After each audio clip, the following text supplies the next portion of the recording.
Which of the following food has the lowest glycemic index? Lowest glycemic index कितने को बोलता है?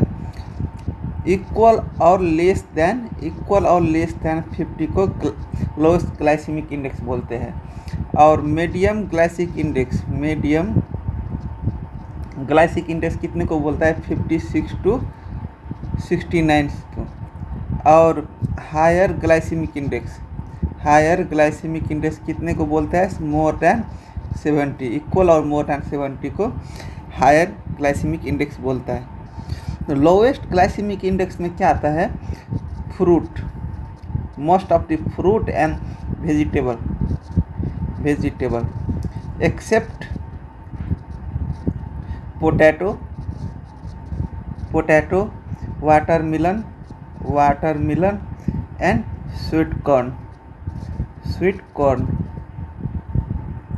और मीडियम ग्लाइसिक इंडेक्स में कौन सा मटेरियल सब आता है? राइस वाला आइटम सब।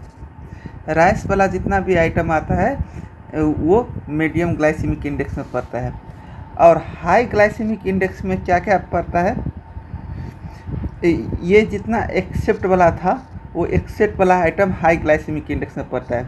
जैसे पोटैटो हो गया, वाटरमेलन हो गया, स्वीट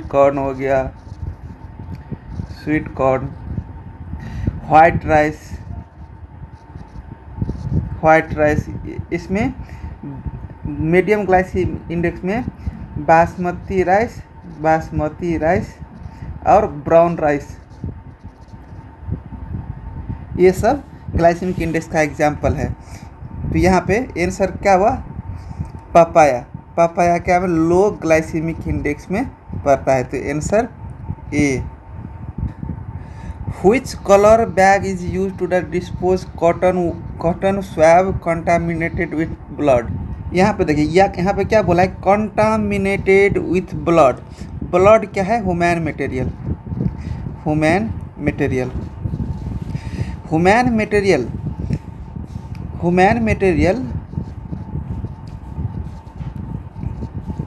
मटेरियल कौन से बीन में डिस्पोज किया जाता है? येलो में। और ह्यूमन मटेरियल में क्या हुआ? जैसे कि हो गया प्लेसेंटा हो गया, blood bag. Human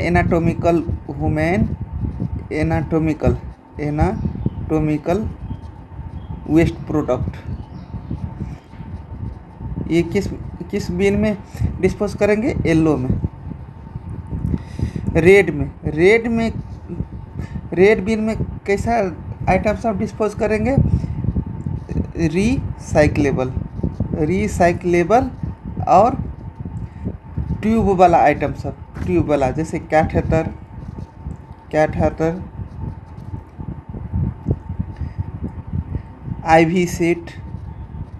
IV set हो गया। जैसे यूरिन बैग में ट्यूब रहता है ना, इसलिए यूरिन बैग। और बुल्लू में जितना भी फूटने वाला सामान सब रहता है, वो कहाँ पर डिस्पोज करेंगे? बुल्लू बिन में। जैसे कि ग्लासवेयर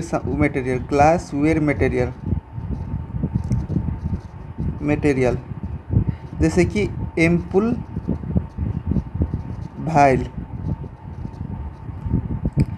और वेस्ट बिन में कौन सा प्रोडक्ट सब डिस्पोज करेंगे? इंस्ट्रूमेंटल प्रोडक्ट सब, जैसे कि स्कैपेल। तो यहाँ पे आंसर कौन सा हुआ? डी।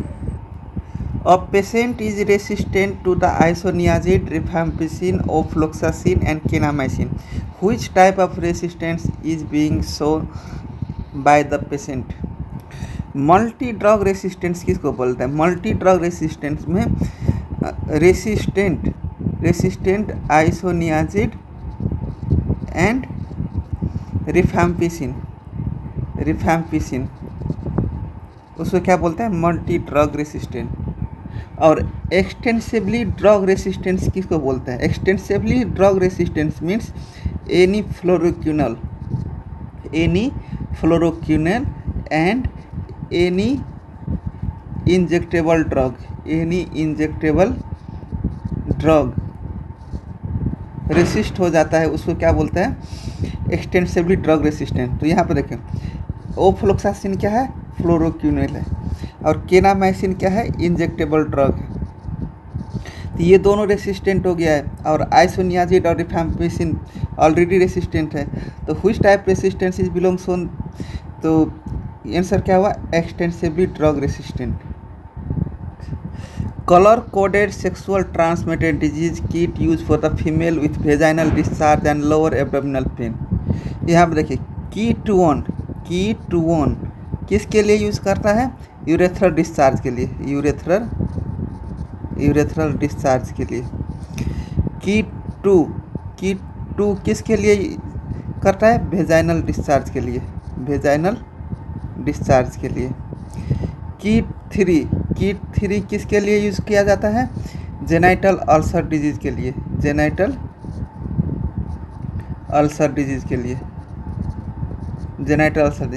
कीट फोर किसके लिए यूज़ किया जाता है, कीट फोर क्या चीज़ के लिए यूज़ किया जाता है, जेनाइटल अल्सर। और कीट 5 भी क्या चीज़ के लिए यूज़ किया जाता है, जेनाइटल अल्सर। तो कीट 3 है, कीट 3 जो है नॉन हेरपैटिक जेनेटिक अल्सर के लिए यूज़ किया जाता है। और जेनाइटल अल्सर भी है, वो भी नॉन हेरपैटिक जेनेटल अल्सर के लिए यूज़ किया जाता है। और कीट 4 में पेनिसिलिन रेसिस्टेंट रहता है, पेशेंट रहता है। और जेनाइटल अल्सर है जो हेरपैटिक जेनेटिक अल्सर के लिए कीट 5 यूज़ किया जाता है। और कीट 6 लोअर एब्डोमिनल पेन के लिए यूज़ किया जाता है। और कीट 7 किसके लिए यूज़ किया जाता है, इंग्वाइनल बेबो के लिए यूज़ किया जाता है। तो यहाँ पे आंसर कौन सा हुआ, कीट 6 yellow. Number of maternal death due to pregnancy related process express per 1 lakh live birth is known as. यहाँ पर देखिए pregnancy related number of maternal death due to the pregnancy related process express per 1 lakh live birth यहाँ पर दिया होगा तो क्या होगा, maternal mortality rate. If live birth के सट्टे पे, लाइव बर्थ के रिप्लेसमेंट में वोमेन ऑफ रिप्रोडक्टिव एज दिया होगा, वोमेन ऑफ रिप्रोडक्टिव एज दिया होगा तो तब ये क्या का डिफिनीशन हो गया, मैटरनल मोर्टालिटी रेशियो। अब यहाँ पर देखिए मैटरनल मोर्टालिटी रेशियो में क्या है, number of maternal death during given time of period 1 lakh live birth यहाँ पर ड्यूरिंग द सेम पीरियड। और मैटरनल मोर्टालिटी रेट में क्या है, यहीं पे रिप्लेस किया है बस, women of reproductive age during the same period. तो यहाँ पे आंसर क्या हुआ, ए। A woman 25 to 45 years, 8th class pass, married, divorced, belong to the same village community with well communication skill, leadership quality, select by the village professional, she is eligible to work as। यहाँ पर देखिए एक्रीटेड social health activist का criteria सब क्या है, criteria सब must be resident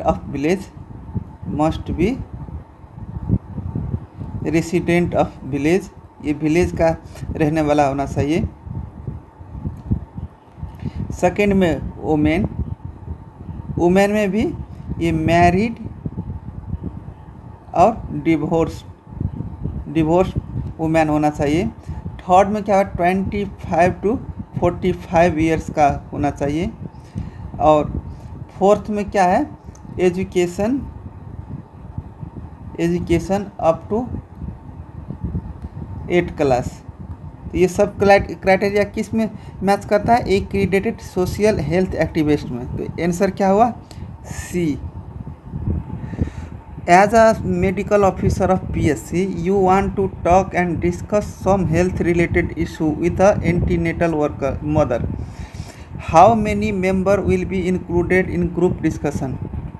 देखिए, effective group discussion में मोर देन 6 और लेस देन 12 मेंबर को इफेक्टिव ग्रुप डिस्कशन बोलता है। तो आंसर क्या हुआ? सी। Which of the following is the home based pregnancy test kit provided by the government of India? Home based test pregnancy kit क्या है? Nischay NISCHAY Nischay. और this kit is distributed by the ASHA ASHA means क्या हुआ? Accredited social health activist. तो answer A. What is the percentage of 1 standard deviation in the given graph? तो यहाँ पर देखिए 1 स्टैंडर्ड डेविएशन का कॉन्फिडेंस इंटरवल कितना होता है? 68.2%। 2 स्टैंडर्ड डेविएशन का कॉन्फिडेंस इंटरवल लेवल कितना होता है? 95.4%। और 3 स्टैंडर्ड डेविएशन का कॉन्फिडेंट लेवल कितना होता है? 99.7%। तो यहाँ पे 1 स्टैंडर्ड डेविएशन दिया गया है, तो यहाँ पे आंसर क्या होगा? 68.3। For the population of 10,000 trench method sanitary landfill pit after depth 2 meter is to be constructed. How much land area is required per year? ये ट्रेंच मेथड सैनिटरी जो for the population of 10,000 trench method sanitary landfill pit of depth 2 meter is to be constructed. How much land area is required per year? 1 acre area required per year. और जो trench method sanitary है वो short period के लिए use किया जाता है। Short period means कितना हुआ? 1 वीक के लिए यूज़ किया जाता है। A child more than 12 month old and less than 8 kg weight malnourished with a vitamin A deficiency oral dose required is देखिए 15,000 international unit vitamin A given less than 6 month। 1 lakh international unit vitamin A given 6 to 12 month। और more than 12 month baby given the vitamin A dose 2 lakh international unit। But if child is malnourished and weight less than 8 kg and age more than 12 month or 1 years, then given vitamin A dose is half of the approximate